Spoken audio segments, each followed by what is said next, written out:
Awesome, y'all. Hey, everyone. Let's get officially started.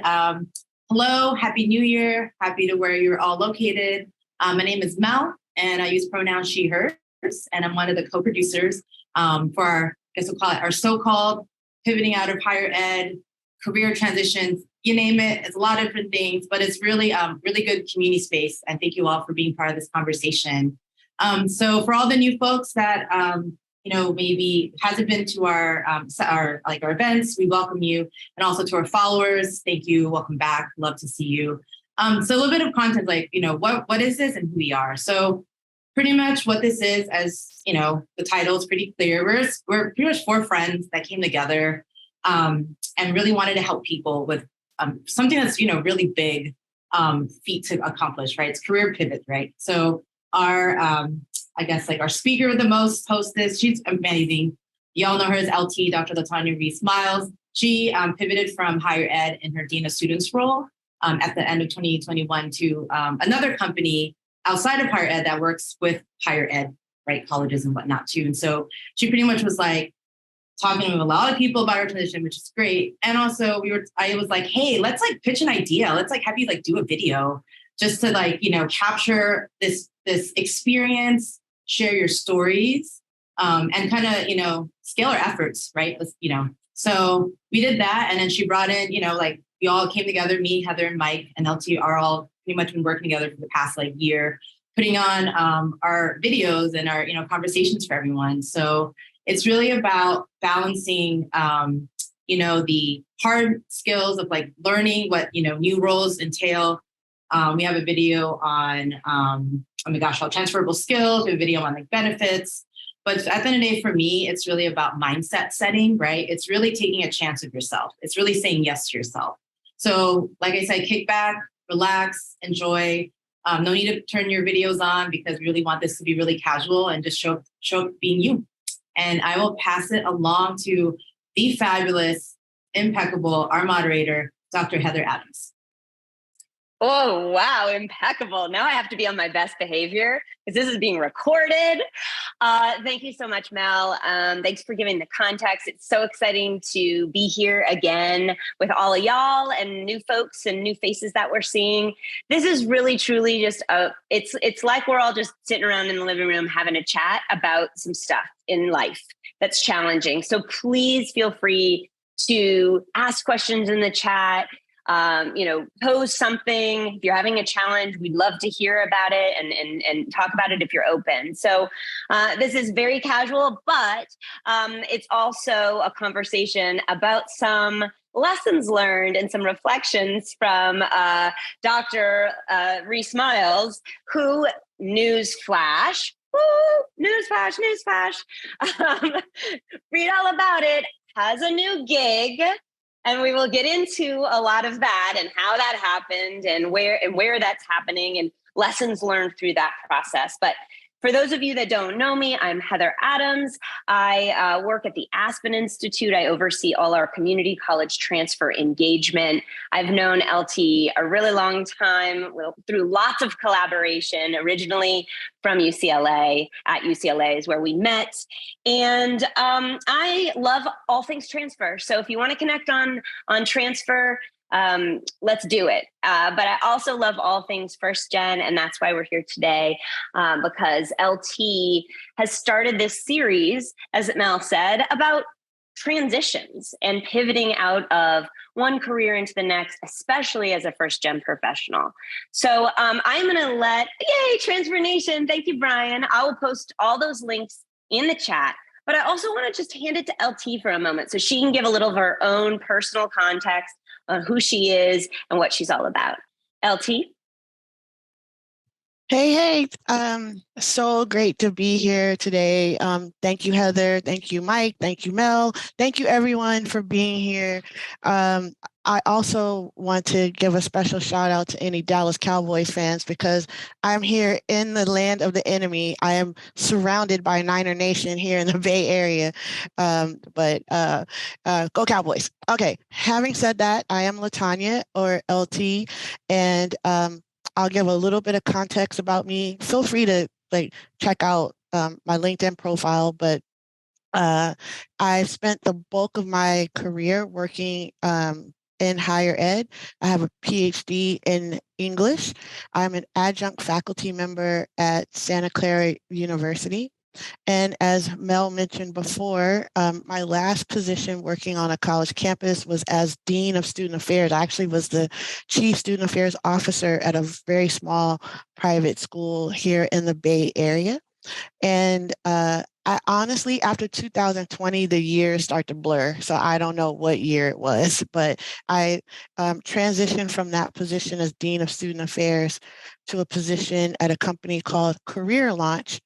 And like Heather mentioned, I'm now in a different role. So it's hard to keep up. I know, new job. So we'll talk about that and feel free to ask questions. Let's see, I identify as a first generation college professional. I was a transfer student, not just once, but twice. And I like to say, we transfers are very sharp at pivoting, right? And I don't know if there's anything else. I don't know. There's more. I love the Flash. Go. All right, that's it. That was perfect. That was perfect. All right. So I just want to get into it. I want to get right into it because it's probably what's on everyone's mind. What is this new position? what is your new role, and how did it happen? Let's just go there. Let's start there. Damn, right off the bat. Okay. I had to do it. It's on I know people are dying to know. Okay. The company is Re-Up Education, and it is a completely remote 7-year-old company that focuses on engaging and re-engaging and re-enrolling stop-out students and adult learners in particular. My role, which is very similar to the one I had at my prior company, is officially in sales, but I'm director of sales and university partnerships. So my responsibilities include, reaching out and establishing relationships with 2 and 4-year institutions, and getting them to partner with Re-Up. I love it. I love it. So yeah. When you think about these transitions then in life, right? I always think of staff when somebody leaves and they haven't been there for very long. People get freaked out. They're like, oh, people are leaving. And people transition all the time. It's okay. It's how life works. And I talk about transfer all the time, of finding the environment and the place that speaks to you and that allows you to thrive and be who you are. But how, I know you're going to talk a little bit about the reflection over the year, and kind of how we've gotten here, what you've learned in the past year. But I guess I'm just curious about some of the little nitty gritty of sort of what was the process like, and what is it that you're loving about this new role? The process of getting my new job? Yeah. Like, very ironically similar to how I got my old job, which was I wasn't looking. So I was not actively applying for a job. So let's just be honest from the onset. If you're here because you want to know how to change your resume and your cover letter, I'm not giving that information. But what did happen for me is and Heather, you let me know how detailed you want me to be, but oh God. You go there. Go there is what I think. Come on, you know it. Okay. So I had relationships with people, right? What do I mean by that? What I mean is that, sorry if the chronology is not clear for folks, but I can always re-explain. But I'll just say a couple of years ago, I interviewed for a position that I did not get, and for another company. So this was a couple of years ago. And I liked the company and I liked the people. And there was a VP of that organization who had recommended me for the job. And I just thought she was a total badass chick, right? So I stayed in touch. How did I stay in touch? LinkedIn is my way, okay? LinkedIn. How many of y'all are on LinkedIn? I just made a mental note to just periodically check in with this person who was the VP of this company where I was not hired. Well, when I left my dean's position, I said, okay, time for me to check in with this VP just to let her know what I'm doing. That was it. I had no other agenda, y'all. And I noticed that that this VP was now the CEO of a new company. And I was like, what is this? Re-up education? Never heard of that. Had the same kind of reaction that Rachel had, which was like, this sounds amazing, right? And so I asked her for I just messaged her and just said, hey, can I let you know what I'm up to these days? And I also saw that there was a vacant position, university partnerships and sales and university partnerships. And so I had a meeting and I told her what I was doing now. And I told her, wow, this is very similar to what I'm doing. I was a stop out student. So there was a very personal connection there. And she said, oh, well, if you're interested, talk to the senior VP. So that was in August. And then I had several conversations before I even formally applied. And then I got the offer in December. So to recap all that, I started off by having a conversation with someone who was the CEO, and then that led me down the pathway there. So there we go. This is the thing that always impresses me when I talk to you about your path and your the opportunities that come your way. It is truly this community of support that you've developed and created around you that really, I mean, and you can add in a little bit of detail if you want, if we talk about like the interview process and what you learned through this process. But I remember you saying you've checked in probably with a dozen people on this. Like it was just for various aspects of it, right? The CEO about what is this company, somebody else about like, well, what are the benefits? What does it look like? What is the culture? All of that. And you really took advantage of the fact that you have this community of support in that way to find out as much as you could. Because like you said, you weren't looking. So you were like, this is going to have to be really incredible and really interesting culture if I'm going to make a change. Yeah. So specifically, what Heather's talking about is reaching out to people who already work there. Some people wrote back and some didn't, and responded and some didn't. But especially when I got further along in that process of actually, after having formally applied, reaching out to people who are now my colleagues in the same team and just asking them, what it was like. So I really, just so you know, Maximizer is my top Clifton strength. So I just took advantage of LinkedIn. LinkedIn makes things. LinkedIn, y'all need to sponsor me. But I really took advantage of LinkedIn. Okay, I'm going to dig in a little bit more. Oh, this is why I got my child. Yeah, this is why you have your. Now I need wine. We're going to get to kind of like self-reflection on the year, but I want to know, and I think something that I really learned from in this journey of getting to kind of be next to you while you did this journey and learn from it. The interview process on this one was really interesting. And I feel like it was just an eye opener in a lot of ways. At least it was for me when you told me about it. What was it like for you? Great question. So for those, let me recap for people who don't know. The way I got my job last time, the one where I left the dean's position and joined, so that's career launch, there was no application process. I knew the CEO. He had his eye on me. I was a consultant. He hired me, point blank. This one was different, okay? And I think that's lesson number one. Every process is different. If you are currently in higher ed and you're, let's say, wanting to go to ed tech, for example, know that there's you can't generalize. Still not the same. So know that.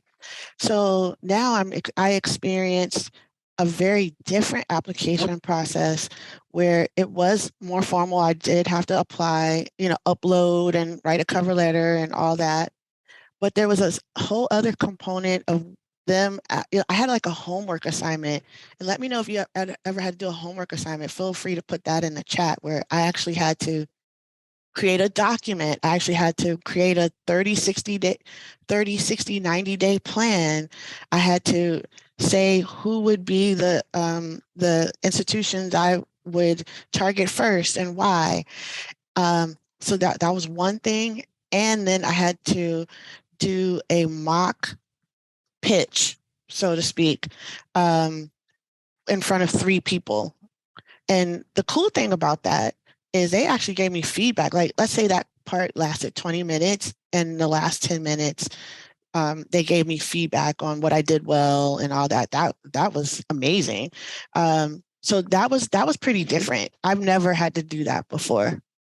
So Heather, you had to do that. Mel, doesn't seem like anyone else had to do that kind of homework. Yeah, Yeah. and it is pretty common. I'm seeing now these sort of performance tasks, they're called often, where you just have to, if you're going to be a project manager, you have to show that you have instincts for being a project manager. If you're, that kind of thing. If I'm remembering correctly, in this interview process, it was sort of beyond feedback. Like everything seemed a little bit like a test, like a friendly test. It wasn't necessarily intimidating, but you were always sort of in interview mode and in auditioning mode throughout the process. Isn't that right? Well, what they said to me after, remember, I talked to the CEO at the end of August and didn't get the offer until December. And when I finally got the offer, was told that all the things that we did, all the things that I did. And thank you everyone for your patience. Yeah, absolutely. So Heather, what I did, what was interesting to me, and of course it makes total sense, right? Like everything you do. But one of the things they pointed out was that the initiative that they took into consideration, the initiative that I took reaching out to all the different people in the company, and my patience and my grace. And they said, that said a lot about, how I would be successful in the role. I mean, you could also say that was just a ridiculously long process. And it was. And there were times where I was getting frustrated. Like, is this going to be worth it? Am I going, at the end of the day, am I going to get this job? I had questions about, how much effort should I be putting into these assignments? So all that came into play. Yeah. Yeah. And I feel like they, at the end of it, even told you that the questions there weren't answers to them, right? They had given you like impossible to answer questions, right? During the actual interview itself, not like not the homework assignments we've been discussing, right, but in some of the scenarios that I gave, they asked me really tough questions. And again, it was more to see how I handled the response, not so much that I have the right answer. Right. I really appreciated that about how they almost provided. No one ever provides feedback on how you do. Right. And they were right there in the room responding in that way. That was super helpful. And I remember you saying that you learned a lot about about yourself, even from the process. Yeah, absolutely. So again, that was new for me. So just as a reminder, I'm trained as an academic, right? I have a PhD, trained to be a faculty member. That job, the process for getting jobs as a faculty member is really different than the other kinds of roles that I have. So once again, the process for being an administrator is different, or just a staff member. I'm sure many of us here have had like those one day, all day interviews that start at like 8 a.m. and go to 8 p.m. So there was that. And now here, once again, I'm learning new processes. So, yeah, Lorena, you know what I'm talking about. Yeah. And they are watching everything that you do, and everything is part of the process. And so it's really, I think it's easy to forget that sometimes. Now, I had a question from the chat, and they're remembering that your journey like to Menlo and to the Dean of Students role was pretty lengthy process. And so what decisions were taken, or what was your maybe messaging to yourself when you were considering leaving higher ed after a really lengthy career in academia? Okay, restate that question. You got it. So you've had this really lengthy career in higher ed. Right. So what are some of the messages, your decisions, and important questions you asked yourself when you were leaving higher ed? And again, you're higher ed adjacent, so. Like my thought process for leaving higher ed in the first place, they're asking? I think so. I think that's a fair way of translating it. I gotta say, I wasn't thinking about it in terms of leaving higher ed. I think I like the concept of like great resignation. None of that resonated with me. It was really more about what did I want out of my life? What was going to make me happy? I just had this yearning to really work on a national level. I just didn't, and to make a broad impact. I just didn't know what that was. I didn't know what kind of job that would be. It wasn't anything I could Google. It was nothing I could look up in Chronicle of Higher Ed. And trust me, I tried, but the same kinds of roles just kept coming up. So my thought process was very individual, honestly, and just trying to find I was just trying to find a space. I would tell people sometimes I was in jobs where like the sweater looked really nice, but it was too tight, and I needed something that was a better fit. So that was my thought process.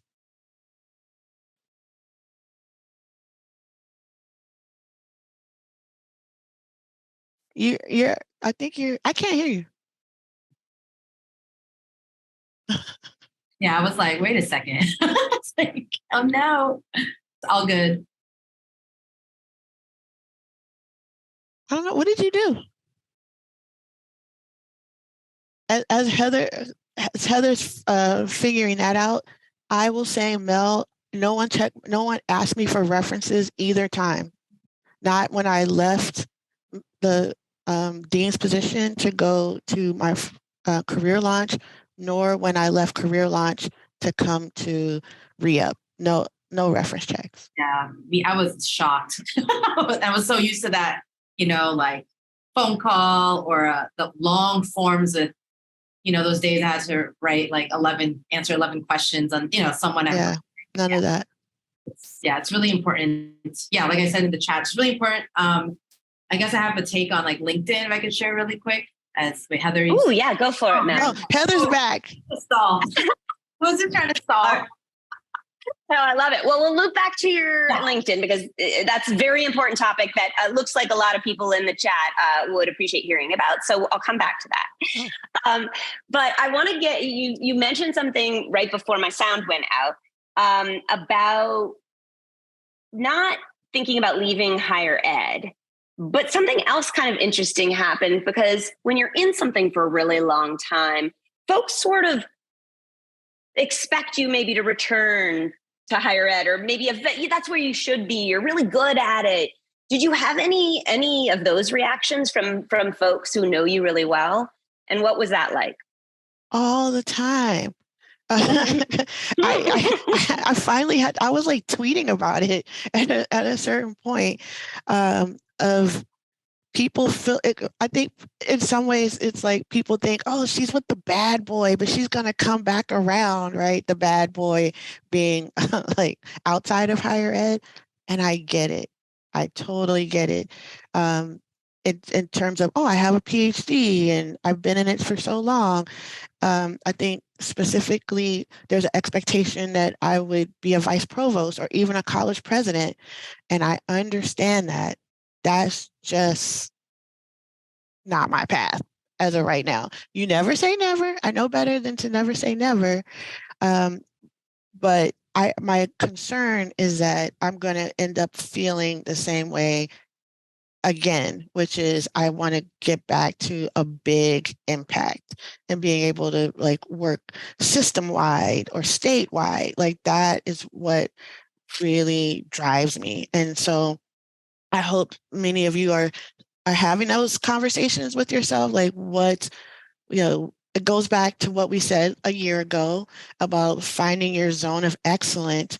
But even 1 year later, I will say about the zone of excellence, which is different than the zone. I'm sorry, finding your zone of genius as opposed to your zone of excellence. So zone of excellence is a space where you're kicking ass, like you're highly competent.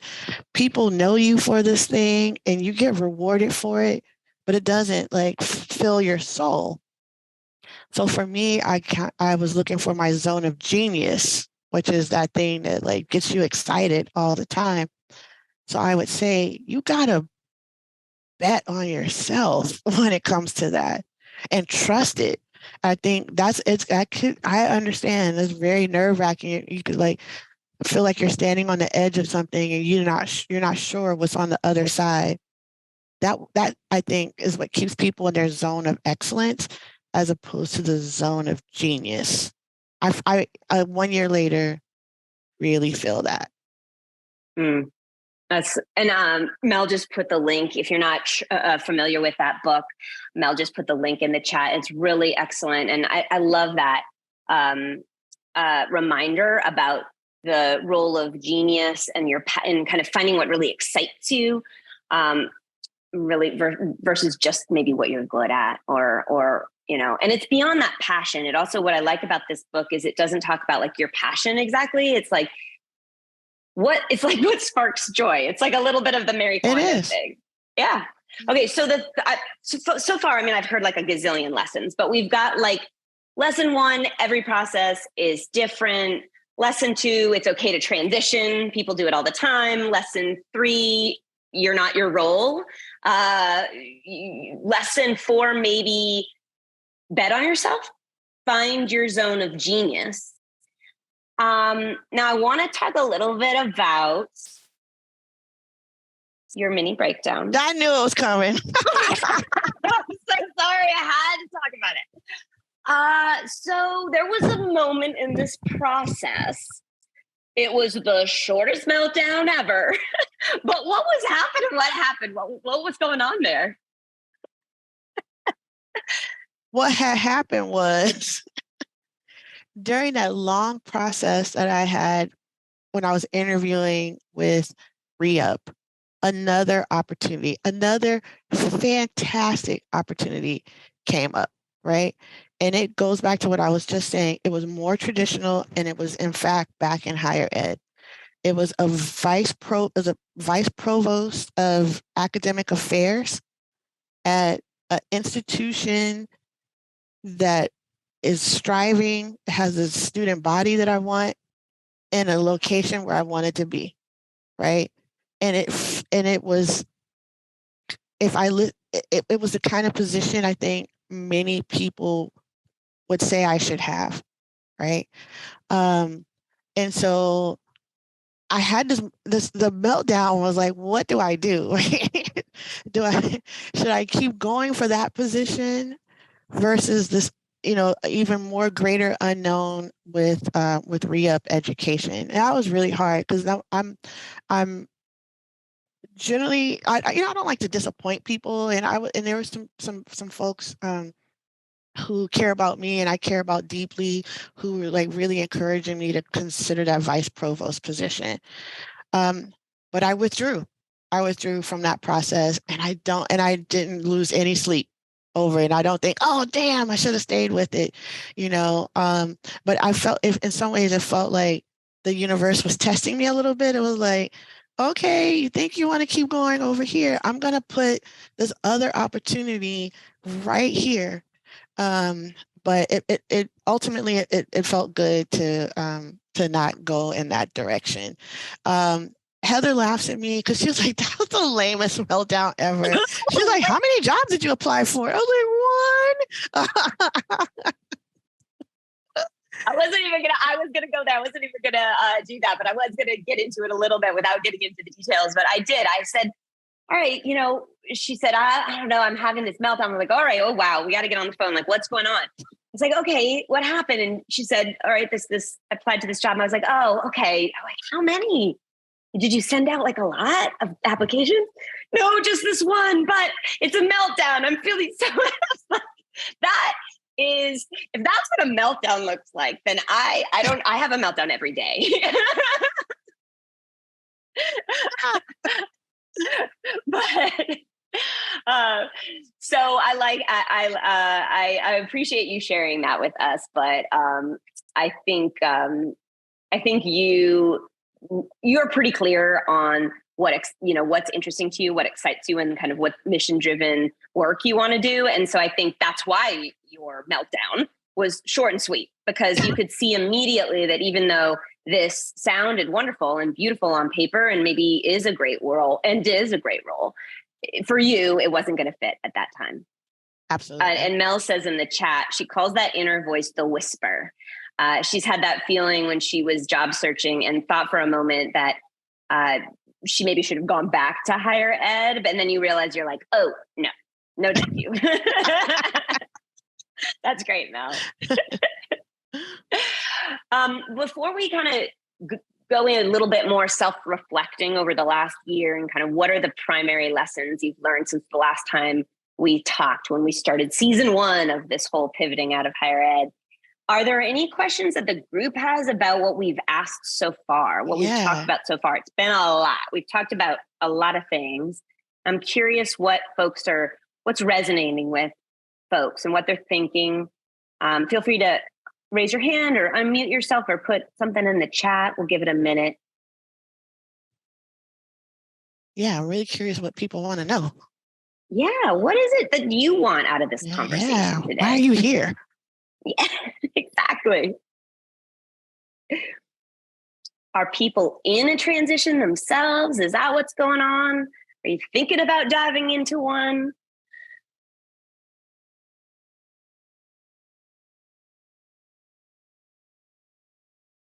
And I'm happy. It's fine for me if people want to live vicariously through me. That's cool.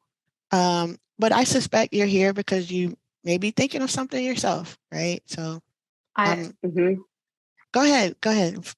Come in, and I've kind of been following you and watching you and what you've been doing, and you've been an inspiration to me. And with what I've seen, it's given me the strength to do my own transition and move on. And so now I've quit my jobs in higher ed, but at the same time, I'm working for them in a different way. So, and writing curriculum and doing different things that, on my own terms. So this has been a really nice, I guess I'm here just to get that, that support, yes, this is where it comes back to. So I just want to say thank you for that. Thank you.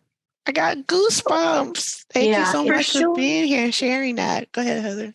Thank you. No, just that. It's beautiful. Thank you so much. And I understand that exact sentiment of just wanting to be around this feeling of I'm not alone. Other folks are doing this, and it kind of inspires you. That was really, thank you for sharing that. Thank you. Thank you for all you do. Oh, well, so it sounds like, and you probably could have, just like 10 lessons at the top of your head about what this transition is like, because you've been through it too. And it's going to look different for everybody. It's going to look different, and you're going to learn new things. But LT, when you think back on this a year ago, right? We were in the exact same spot a year ago. Oh, Lorena has her head up. So let's do this. Lorena, hand. There you go. I see you. Go for it. What question do you have? Hi everyone. Hi, LT. What's up, transfer? Right? So I feel like I've been wanting to ask this question since last year. And I'm the person, I think, LT, who's been living vicariously through you, thinking about all the possibilities that exist beyond higher ed. And I'm just wondering, when do you know, right? When do you know if, as you said before, if the fit's not right, or if it's just time to transition to something else? Great question. So I, as you know, was at UCLA for a while, not a long time, but for a while. My decision to leave there was so different. Like there was like a burning desire to leave. I had outgrown that job and there wasn't any upward mobility for me. There was a lot of side mobility, but no upward mobility. So for sure, I knew I was just frustrated. My mental health was, you know what I mean? Like that was a really different space. Just, coming, I said this in a prior video, but like coming home and laying down on the floor kind of thing. I just had to go. And that's what's funny about like the the decision to leave Career Launch was nothing like I was fine. I was perfectly fine. Um, but there was something else that really spoke to me. And it was just like jumping one rocket ship and going on another rocket ship.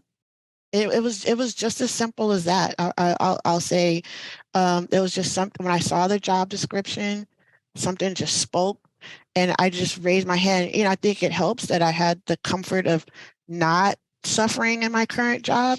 It's one thing when you're dying to go, right?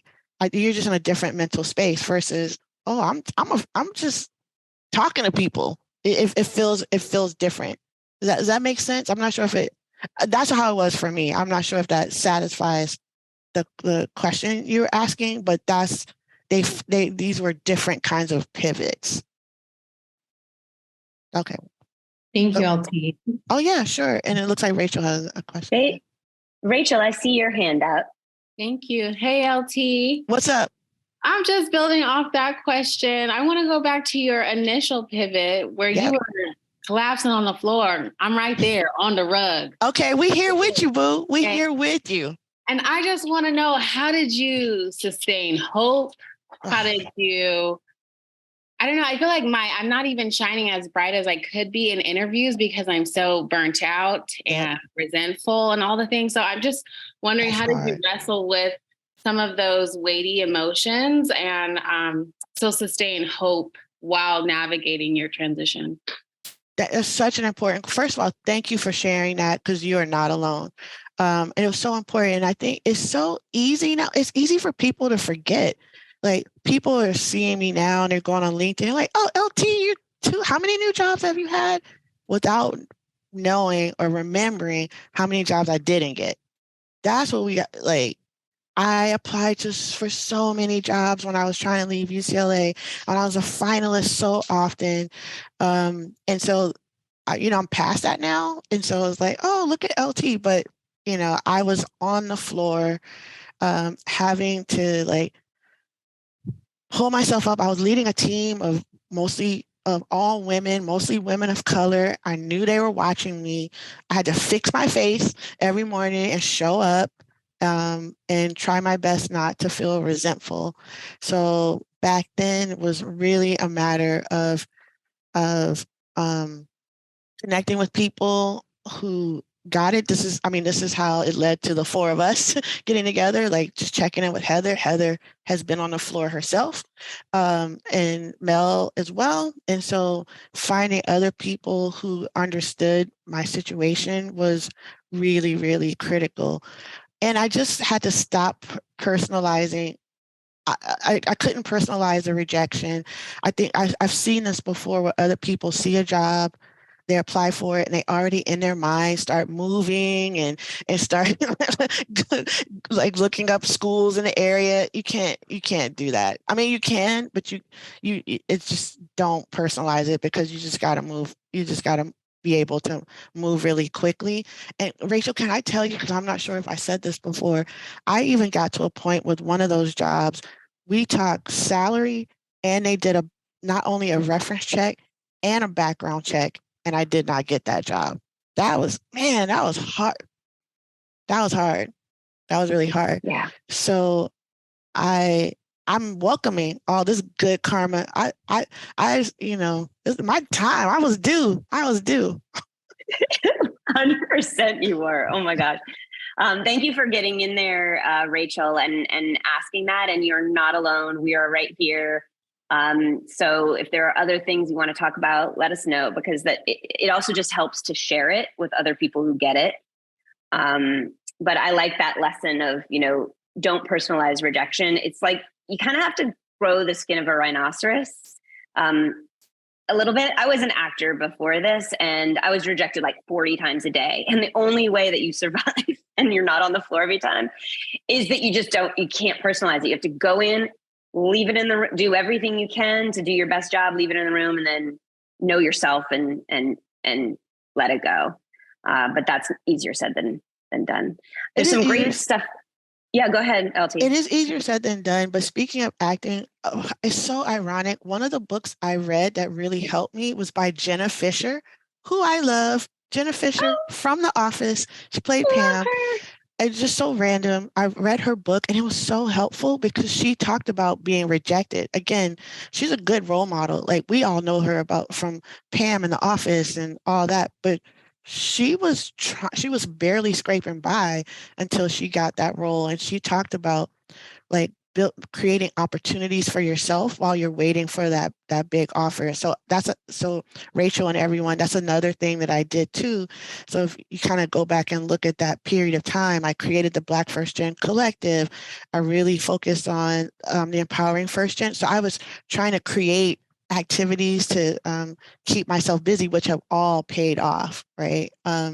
So joining a board, there's some things you can do to that could be work related or not work related. Sometimes I colored, sometimes I did jigsaw puzzles, and that type of thing. So there was non-work things, and then there were workspaces that I just created on my own, right? I was like, I don't need you, UCLA. I'm just going to do my own thing. Mm-hmm. I was just going to read a couple of things in the chat as you've been talking. We've got some shared, someone who was in financial aid for 3 decades, but has always had a soft spot for helping first gen folks complete their education. And I noticed that my institution does not have a strong presence or any resources to help first gens on campus. So how can I introduce this to the powers that be without bringing offense to the TRIO department? Very specific, interesting question that you might have some insight on. So you are not in the TRIO program. She's in financial aid. Oh, okay. What's your relationship like with the TRIO program? Because maybe Angelique, do you want to share? If you can, if you're in a spot where you can share, maybe not. I am. Can you hear me? Yeah. Hey. Yeah, we can hear you. Hi. Okay. We have a very strange relationship with the TRIO department on our campus. Basically, we present presentations for their students. However, they don't ask for our help that much within financial aid. And I noticed that there's a lot of TRIO students that come to our office occasionally, a lot basically, and I always want to help them with their financial aid as well as getting through school. So how would I do this without bringing offense to the TRIO department, basically? And do you have a relationship with the TRIO director? No, not. It's not strong. How long they've been there? They've been there for a while. They've been there for a while. They've been there for a while. Yes, they've been there for a while. Ooh, how big is the can of worms that you're going to step into? That's just, oh man. They've been there for a while. That's how I knew to ask that, right? Is there a way to can the two of you just have a little coffee chat or something where it's not a meeting, it's not a Zoom, it's nobody else watching, and offer, and present it in a way that's taking things off of their plate? Because TRIOs overall they're having a hard time re-engaging students themselves. And so presented in a way that's only helping them. And of course, don't even talk about TRIO. It's about the students. How can we help the students? Yes. That's what I agree. Yes. Good luck with that though. But that's culture. That's just culture. Okay. Transforming Thank you. culture. Oh, Yeah, good of course. luck. And thank you for sharing. Yeah. Thank you. Thank you very much. But I know LT can certainly relate to that, and I can too. But I worked in Trio. Yeah, I know. I mean, I love your advice though, because this is the thing that's worked for. I've seen you do this many times, and it's worked really well for me too. Is just establishing a relationship and building community with that person who, and interestingly, you're in financial aid, and I know that a lot of folks from other services, have feelings about financial aid sometimes in the financial aid office. Yeah, usually it's the other way. I would love. Yeah, usually I would love to work with you. I know if someone from financial aid came to the transfer center, I would have been so grateful. So, Angelique, I would just double down on what LT said is can you take this person out for a cup of coffee and just chat with them as another human being? Oh, I saw you come off off mute. Did you want to share? No, I was going to say yes. I'm a do the coffee thing with the with the Trio director. Good. Just them. I think that's the great first step. I love that. Well, and come back next time and let us know how it goes. Let us know. Yeah. And I will. Wait, also looks like shout out to Ashley. Ashley has interviews next week. So let us know how. I'm glad this is helpful so far, Ashley, but if there's anything else we can do to assist, or even if it's just sending you positive vibes. Yeah. And also in the chat, it looks like Danielle, you're also on the floor right now. And I'm sorry about that. We're sending you lots of energy, trying to make a transition soon. And you've been trying to figure out what work you want to be engaged in rather than being lured by a title. That's a big one. Yeah. And so Danielle, that was part of the meltdown I was having too, is oh my gosh, vice provost. Ooh, right. Sounds amazing. As opposed to, I'm a director again. So I've been a director several times and a dean, and now I have a director title. But can I just say, some of these titles that aren't in higher ed, they are meaningless. So kind of, right? Yes, of course you want to show growth and all that, but it doesn't quite translate the same way. I'm not even worried about my title whatsoever. I'm more concerned about the work that I'm doing. But so I get it. It's a both and. I'm not saying disregard it altogether, but also just want to acknowledge that sometimes they don't line up. That's all. 100%. I couldn't agree more. It's just this. It's like every process is different. Every culture and community is different in what the roles are, what the job descriptions are, what that title even means. And so I think, Danielle, you focusing on what kind of work you want to do is the way to go. And then Ashley, did you want to ask any other questions? It looks like you have. We love transparency, as you can tell. It looks like you have some interviews next week, as LT was mentioning. We're happy to talk about anything. Looking forward to your transition and your interviews next week. Anything there? So thank you for the question. I don't particularly have any questions to ask, but I can share a little bit more about the role. So it is, yeah, please do. An interview at Wells Fargo and the university's Partners in Early Careers program. And so they're hiring so many people under early careers. I'm hoping yes, I'm going to get a spot because there are so many available spots that they have.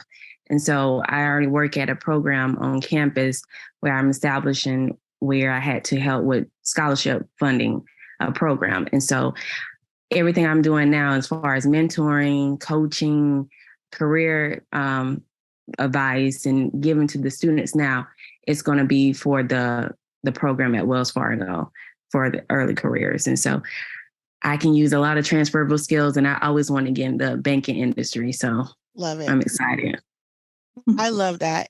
And I just Ashley, regardless of the outcome, you stay in touch with those people. If remember my story, we claim this for you, but if for whatever reason that, whatever that doesn't happen, I think for anyone, just stay in touch with folks. That's it. It turned into an amazing opportunity for me. So we would love to hear how things are going for you and send you so much positivity and support as you go into this week. Thank you. Yeah, I'm really excited. Thank you. I'm excited for you because I think you were going to be able to say you're working at Wells Fargo. But I was going to ask you, do you know anybody who works at Wells Fargo? To LT's point, maybe just to reach out and ask about the culture, ask about what it's like there. And just, you never know. You never know when somebody is your best sponsor or mentor or cheerleader out there. Yes, I don't know anyone in particular in that office, but of course, people around it. But I'm trying to get advocates and sponsors. There we go. Help on my behalf. That's it. Yes. Love it. That's right. Thank you. Love it. Yay. Thanks for sharing, Ashley. All right. Any other questions? I want to kind of get into LT's self-reflections on the year and maybe what you feel like you've learned over the last year. We've talked about some of it, but I wanted to just hear how things have changed for you and how you've grown this past year, I guess, would be my question. Okay, I'll start with some practical skills, right? Okay. One of the things that was unnerving for me was taking up, and I'm talking about the transition from the dean's role to career launch, right? Is being in sales. I'm like, ew, I don't want, right? Well, one of the things the founder said was, sales is really about relationships and being yourself. And I said I could be myself all day long. So I leaned into that. But there were some very specific things I picked up along the way that I just literally had never been exposed to, like contracts, doing pitches. These were all new skill sets for me. But the nice thing is that I was just kind of put in a situation and was just like, just tell it to go. So that was really great.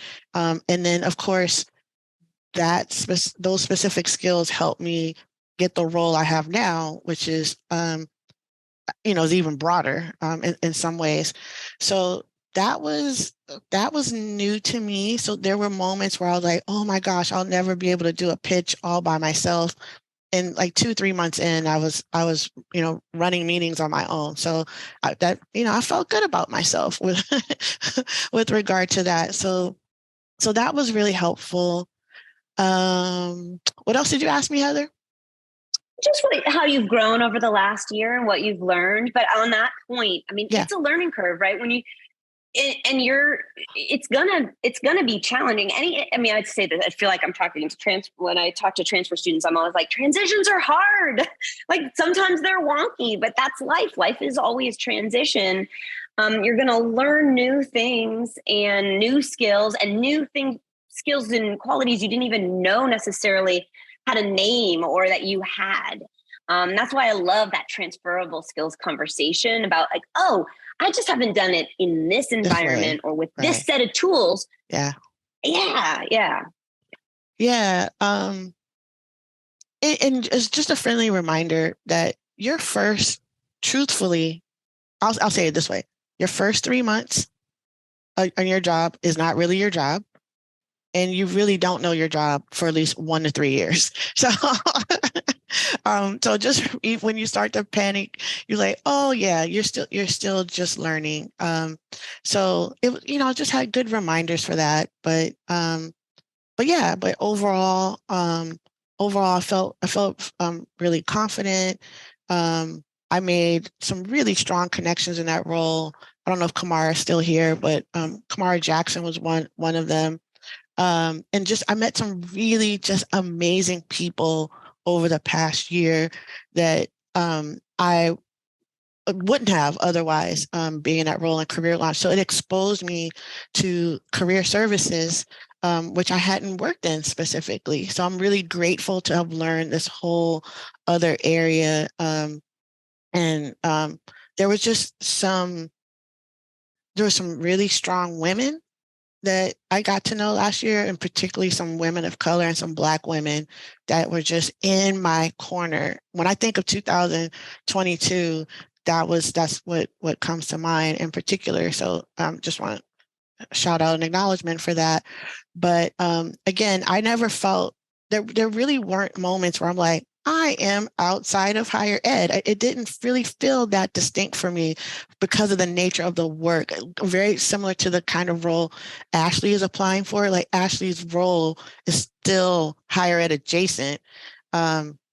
So it's not like I went and, I went into a whole other industry completely. It's still very much every day I was talking to someone at a college or a university.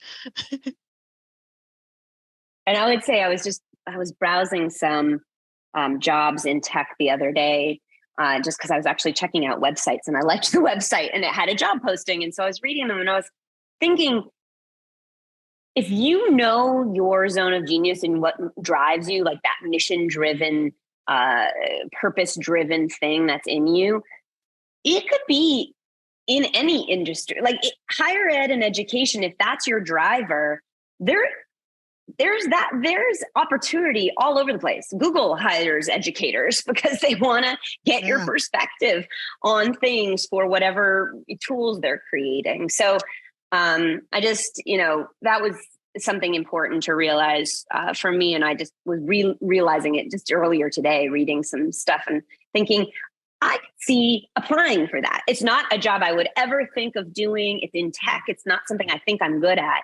But because it's aligned with what I believe in and my values, it could be something interesting. So, let me follow up on that. Oh, please. I'll tell you. Yeah. Let me follow up on that because it's not just the applying, right? Just remember this. If you remember nothing else that we're saying in the series, it's really talking to people and you want to know about the job before the job even posts. You want to know about the job before the job even posts. So if you, for example, were to go onto Re-Up Education's website right now, you're like, oh, this company sounds cool. Let me check out the positions there. And you're looking at those like, oh, Director of Partner Success or whatever. That's interesting. Let me tell y'all right now, most companies right now are not keeping up with their websites. So what you're seeing probably is outdated. And so that is true for Re-Up right now. The company's growing so fast. No one's going in and updating a website with what's happening. They're too busy trying to hire. So that's why it's always better to, if whenever possible, to talk to someone who's there so that they can tell you what's going on. Like, oh yeah, they're like, making an offer. They're just waiting for somebody to sign, that type of thing, so that you can go in better informed, as opposed to you see it, you apply, then you reach out to me like, oh, LT, I applied for this job. Can you help me? I cannot help you. And I would say that's true for any job. Go look at the company and see what's interesting. Then go talk to people, whether you know them or not, and ask. I know at some point, I know we were supposed to talk about LinkedIn, but maybe we can get there. I was going to loop back to that. Yes. Oh, okay. But no. I think we're gonna get there. Okay. I just wanted to double down on what you said. Lesson 9. I don't know if I'm tracking. We're enumerating. I think I'm at lesson like 11 right now. But lesson 9 was the first 3 minutes. The first 3 months are not about the job. It takes a year or two, right? And I would just say double that if it's a new role that just was created and didn't exist before. Because I've seen that happen for you. Right. You've taken some roles that were new. It certainly has happened for me where I'm like, oh, we're inventing this as we go. Inventing this. Yeah, like nobody knows. I'm lucky I'm in this role, but nobody, because they wanted this kind of energy or they wanted this person in this position, they didn't think about what the position was. And that was also because I knew the people and they knew what I brought to the table. So I just wanted to double down on that. Okay. So now we're before we get into questions and then slide into LinkedIn, any other lessons learned or areas of growth this year since we've talked and entering season 2 of our pivoting series? Not right now. No? Uh, Okay. I probably told you some stuff I don't remember right now. Um, I'll just say in general that I am 100% confident in my decision. I had zero regrets. It was the right thing for me to do. And I would just add to that you sometimes someone asks this question of when do you know? And I understand that we want to know like when it's not a good fit. And sometimes I would say, oh, you'll know. But sometimes your friends know.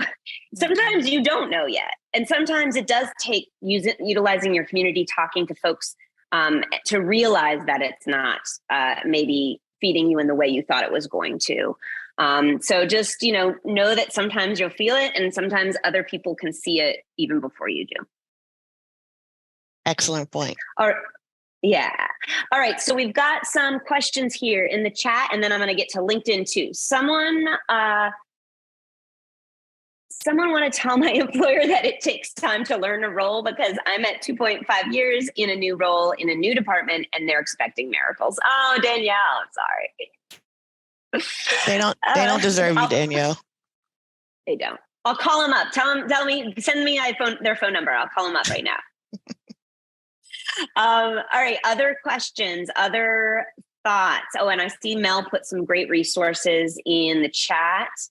Oh, good. All right. Well, I'm sending you vibes, Danielle. I'm sending you loving off the floor vibes.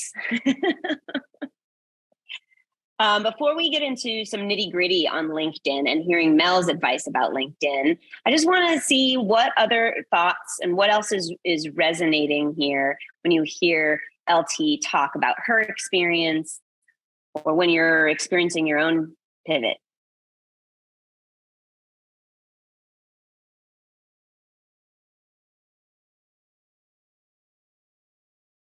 If you want to unmute yourself or put in the chat. I'll just say as people are processing and thinking, we just want to thank you all for being vulnerable and sharing. Mm-hmm. We don't take it for granted.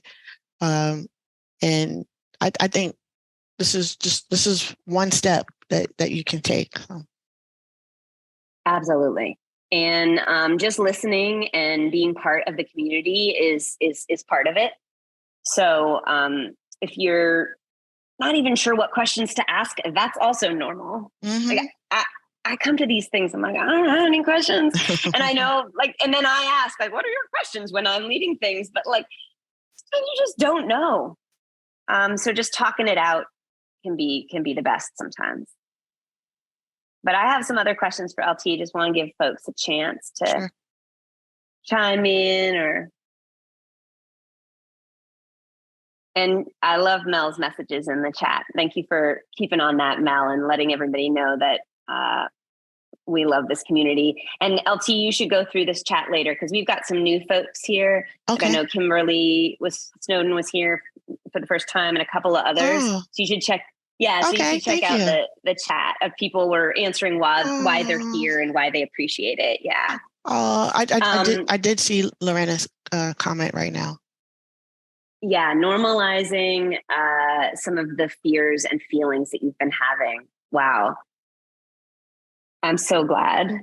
And yeah, that's that lesson number, which was it? Lesson number, one of the lessons was you're not alone. So, hey, Kimberly, did you want to ask a question? It's so good to see you.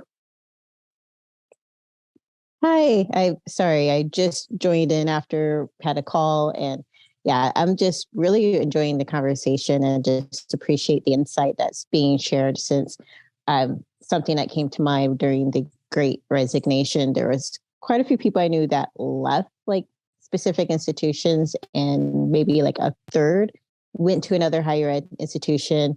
A third went to other education-related organizations. Knew quite a few people who left to go to College Board became really popular and EAB became popular. But then also people who just left and went into completely different industries. So, yeah. Do you want to talk? Do you want to share anything about your own journey in that way? Are you? I mean, I might know a few things, but I don't want to. You don't need to share them if you don't want to. I'll just generally say my focus has always been to really kind of help people, and even just work, being able to help students. And I enjoy working with students. I think I've just noticed some organizations, and I think a lot of people in higher ed will probably say there's definitely those organizations who understand the changes that are happening and are willing to make the adjustments to move forward to support what the future students look like, while there's other organizations that unfortunately are not able to do that, or they're still learning what that looks like. So I think that may also have impacted folks. And I've seen people who've left, unfortunately, either just they were burned out, they were able to contribute a lot to the organization they were at, but then they felt they weren't appreciated or respected. And so then they took the opportunity to go somewhere else. So I would love to continue in higher ed. I just enjoy working with students, but thankfully I am learning to kind of see what else is other people, like someone mentioned about volunteering. I'm involved with a women's organization. I actually have one of our old t-shirts on that does a lot with nonprofit work. And there have been people, one woman in particular, she had the opportunity where she worked in corporate America, but she was able to use her skill sets from just being in this organization and now work for a nonprofit and has enjoyed it. So, yeah. That's awesome. Well, thank you for sharing. It's good to see you. And and actually, what you said. Yeah. It really resonated with me what you were saying about some organizations being able to look at the students of the future, and others stuck in this kind of, that's not what that means, that's not what a transfer is. And you're like, dude, it's a student. Like, I don't know where you are and what magazines you've been reading, but the student of the future of the student, they're the students. So you need to pay attention to that. And I've seen that a lot in these organizations, because, and I get you hang on to the things, right? But I don't know, things change. So thank you for sharing that. Oh, no problem. Thank you. Oh, Sarah. Oh, wow. Danielle, lots of people, this is resonating with them. Danielle and Sarah both have that same feeling. Oh, well, they're talking to Mel too in the chat, but I definitely can relate to it. Other questions before we start wrapping up and then hear from Mel on her LinkedIn tip?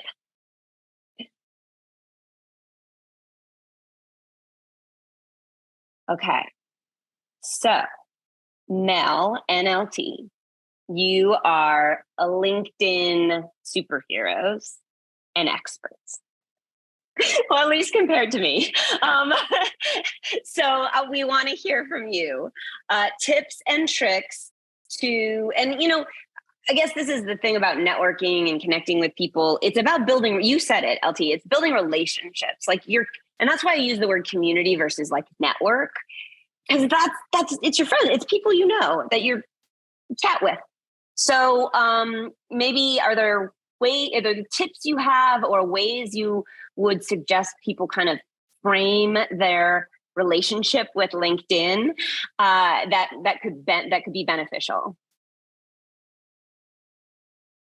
Mel, you want to go first?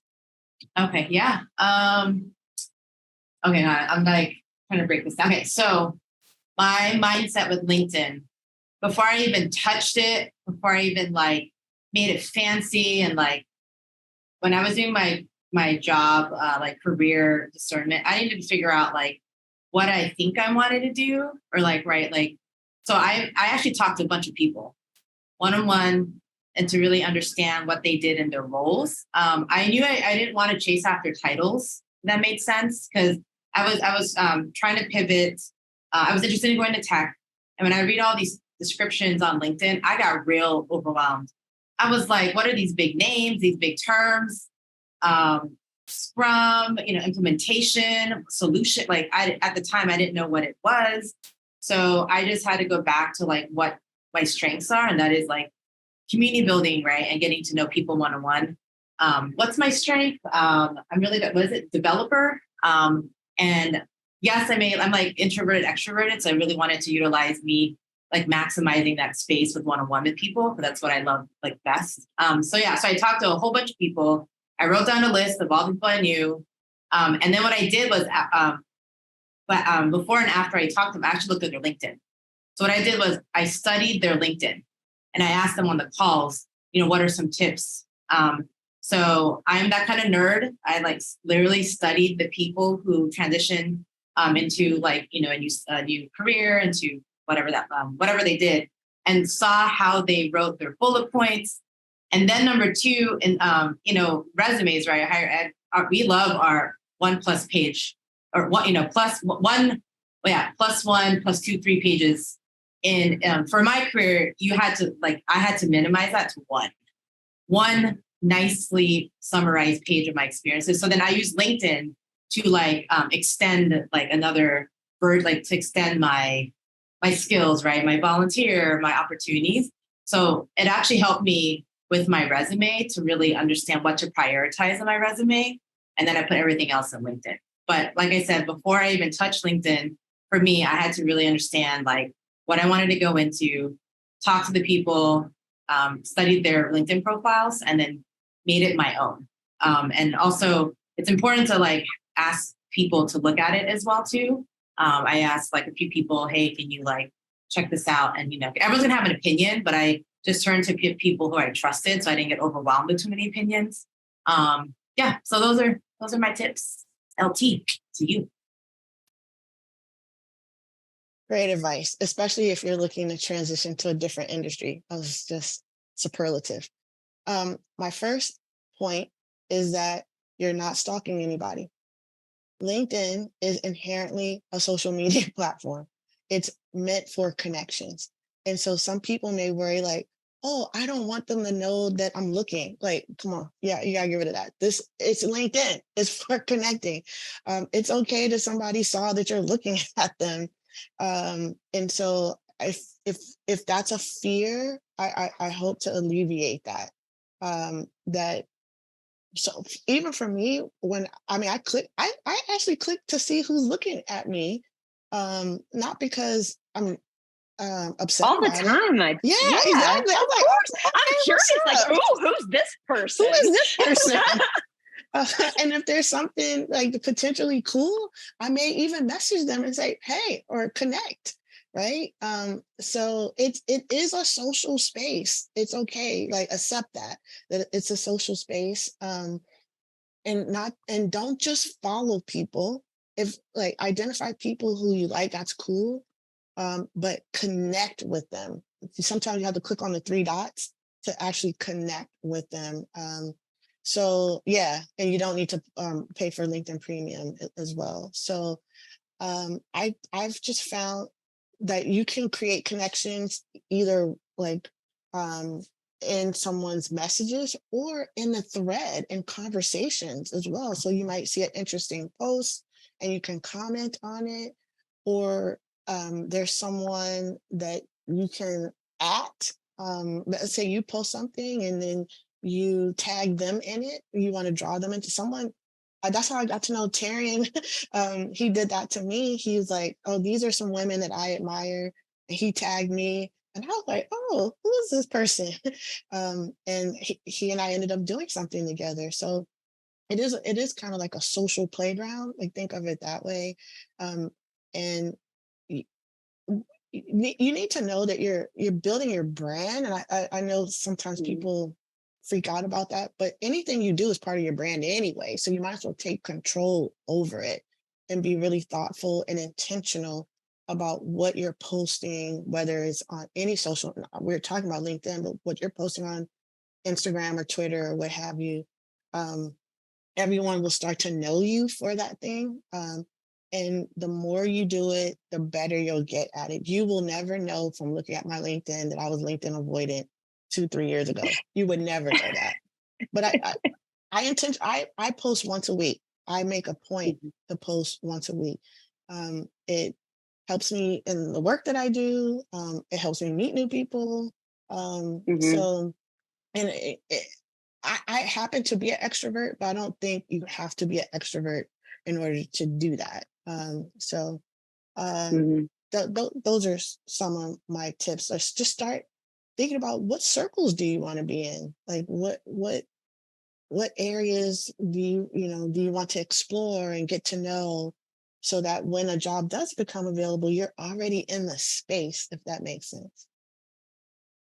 Oh, I love that. Lesson number 14, control your brand. Lesson number 13, connect with people. Like, it's a social program, folks. And I just want to say, yeah, I met some great folks doing great transfer work across the nation just by reading. They're not people I necessarily had followed before. And now we're working on projects together, just like LT had mentioned. So it's a way to connect with people. It's a way to connect with people across the world. So you take advantage of that. I mean, don't you all remember? Well, maybe some of y'all are a lot younger than me, but we didn't used to be able to do this before the internet. Now you can connect with somebody in, whatever given country, doing whatever given really interesting thing. So I like that, LT. Yes, you have another point. I have another resource, which leads to another point. Love it. If you're interested in LinkedIn, I'm sure Mel will find it. There's a book called LinkedIn, and one of the authors' name is Omar. Blue and white cover. Omar and his co-author used to work at LinkedIn, and they wrote a book about sort of like how to master it. And so that's really good. Like, they really break it down for you. Well, y'all gonna laugh, but I did it. The authors are on LinkedIn. And so I just add them. And now I know them. You know what I mean? Like, because it's such a big, the access is incredible, right? That you can have. And so, yep. That there one you go. there. That one right there. Conquered so LinkedIn. Now we're connected on LinkedIn, and I was like, what are y'all doing for first gens? Yeah. Yeah. Absolutely. Okay. And tagging people or adding them, with the little @ sign, it allows you to reach audiences and folks that you wouldn't normally do. I think you actually did this with somebody, and I did too. There was an author who had talked about transfer in a book, and I just I tagged her in a post, and she reached out, and she was like, you're right. I had that theme in there, and I had challenged her on something that I thought was, not as transfer receptive as it could have been. And she answered me back, and we had a dialogue about it. So it's really and yes, I do agree, LT, that LinkedIn needs to sponsor you. All right. In our last 7 minutes or so, I just want to make sure that you have gotten out of this conversation what you want to get out of it. You have LT as an expert sitting here on pivoting in her career, on first gen, on LinkedIn, on so many things. Are there other thoughts, other things that are resonating or on your mind before we wrap up for the day? This is to the community, right? Yes, to the whole community. And then I'll give you that chance too. Yeah, just making sure. Yeah. It's been really rich, y'all. Thank you for all the comments in the chat. And hopefully some of these resources and lessons learned have been useful and helpful. And please connect with us if you haven't already. Mel's been doing a great job of putting in our LinkedIns and our various ways to connect with us on various social media platforms. So please take advantage of that. We'd love to connect. Thank you, Kimberly. Thank you, Kimberly. So LT, as we wrap up this evening, a year later, season 2 premiere, what's resonating with you? What's going on in your mind right now? One of the things I didn't say was, with regard to a lesson learned, is we hinted, I had a suspicion of this a year ago, but some of the same problems that we see in higher ed still persist in other industries, right? Most industries are white male dominated, and that's true of the space that I'm in now, right? So um, the sales team, sales in general is very male dominated, very white space. And so here I am, a woman of color in that space. So it's still there. I think sometimes we can romanticize higher ed. We can also romanticize ed tech, same stuff, same grass. Uh, so just keep that in mind. So you just want to be realistic about where it is that you're going. But overall, I would say I don't know. I'm just feeling really grateful right now for spaces like this. Something that would have been really helpful for me for sure. So I'm glad to have you all here and to again. I'm totally. It's totally fine with me for people to like live vicariously. I think that's kind of like as a first gen who also was an oldest in the family. I'm the only child, but the oldest cousin. I'm kind of used to that. So I'm happy to be everyone's big cousin and be like, oh, she's the first one to go to college. What was that like? Uh, and then and share the experience and report back. So yeah, just thankful that you all have agreed to, spend some time with us. I'll have Heather, whenever it's appropriate, just one more thing to say about staying connected. I don't know if I should do that now or just do that later. Yeah, go for it. I think this is a perfect time. Okay, well, I'll just say, I mean, it would be nice and lovely to talk to people one-on-one, but I just don't have the time for that. But one of the things we will continue the series. I'm also gonna establish like a periodic newsletter where I can break down some of these. Heather, you've done a good job of like enumerating the steps, but like breaking things down into bite-sized pieces. Like, what is a step you can do tomorrow rather than like, oh, I'm just going to leave my job, right? What's one thing you can do? So I'll be sure to send those out. And you can unsubscribe if you don't want to receive them, but I think hopefully that's helpful.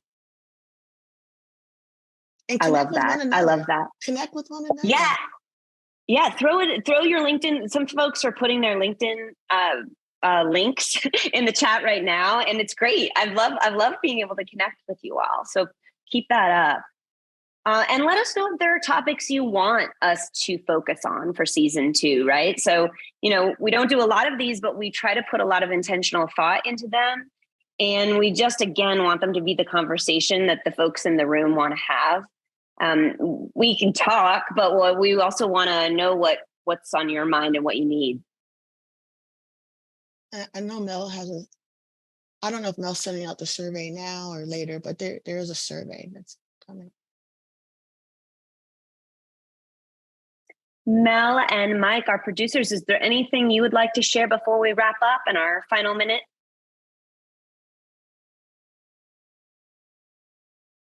Mel looks so focused. I am. I'm trying to. I'm like, so many windows. You were so, I was like, wow, she's really intent on something. What's happening? No, I mean, like, I think what else definitely chiming in, LT, like, we're really trying to do this whole, like, this experience, right? The series to really be bite-sized, digestible, because a transition is a lot. I mean, it's just, that could be anything, like, not even job, family, just everything in life is so complex. So we're really trying to, in a sense, promote these videos because there's a lot of different topics we talk about. And then, we encourage you to all watch, other videos so that you can have that holistic view. And then, not only share with friends, but also come back to our, events and then ask your questions based off of, maybe what you saw in another video. So we really, also, too, we're going to send out the survey along with the recording as well. So I know a lot of people are here, but I'll put the link in if I can.